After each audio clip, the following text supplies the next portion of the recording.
নতুন চ্যানেলের শুরুতে ভিউজ কিভাবে আনবেন। গাইস, লং টাইম ধরে যারা ইউটিউবে ভিডিও আপলোড করে যাচ্ছেন কিন্তু এখন পর্যন্ত একটা ভিডিওতেও ভালো রেসপন্স পাননি, তাহলে আজকের ভিডিওটি সম্পূর্ণ দেখুন। আমার জানা মতে যে টিপস কয়টা দেব, যদি টিপস কয়টি ফলো করতে পারেন তাহলে আমি আশা করি খুব অল্প সময়ে তোমার চ্যানেল গ্রো করবে। Number 1, target video making. আপনার মনে প্রশ্ন জাগতে পারে, টার্গেট ভিডিও কি? টার্গেট ভিডিও হচ্ছে আপনি যে ক্যাটাগরিতে ভিডিও তৈরি করেন সেই ক্যাটাগরিতে টপ লিস্টে থাকা 4 থেকে 5টা চ্যানেল স্টাডি করবেন বা ফলো করবেন। সেই চ্যানেলগুলোতে রিসেন্টলি যে ভিডিওগুলো আপলোড করেছে এবং সেই ভিডিওগুলো কোন টপিক্সের এবং ভিডিওগুলোতে ভিউজ কী পরিমাণে আসতেছে, যদি দেখেন তাদের রিসেন্ট ভিডিওগুলোতে মোটামুটিভাবে ভিউজ আসতেছে, তাহলে আপনিও সেই টপিকের উপর খুব সুন্দর করে একটি ভিডিও তৈরি করে নেবেন। আমি তাই বলে কপি করতে বলছি না, তাদের ভিডিও থেকে মোটামুটি ধারণা নিয়ে নিজের মতো করে ভিডিও তৈরি করে নেবেন। তারপর সুন্দর করে অফলাইন এবং অনলাইন এসইও করে আনলিস্ট রেখে ভিডিওটা আপলোড করে দেবেন। মিনিমাম 2 থেকে 3 ঘন্টা আনলিস্ট রাখবেন, তারপর ভিডিওটাকে পাবলিক করে দেবেন। তারপরে দেখবেন এমনিতেই আগের তুলনায় ভিউজ বেশি আসতে শুরু করবে। এইভাবে 5-7টা ভিডিও আপলোড করেন, দেখবেন আগের তুলনায় তোমার চ্যানেলে অনেকটাই গ্রো করছে। Number 2, trending topic. আপনি বলতে পারেন ট্রেন্ডিং টপিক কোথায় পাবো?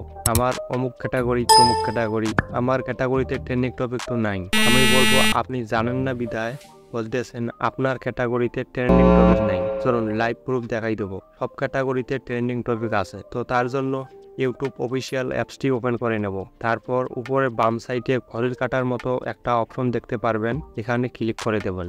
তারপর এখানে যে ভিডিওগুলো দেখবেন সবগুলোই ট্রেন্ডিং টপিক। এখান থেকে আপনার ক্যাটাগরি ম্যাচ করে ভিডিও তৈরি করে নিতে পারেন, তাহলে দেখবেন সেই ভিডিওগুলোতে অনেক পরিমাণে ভিউজ আসতে শুরু করেছে। Number 3, value create. ভ্যালু জিনিসটা আসলে কি?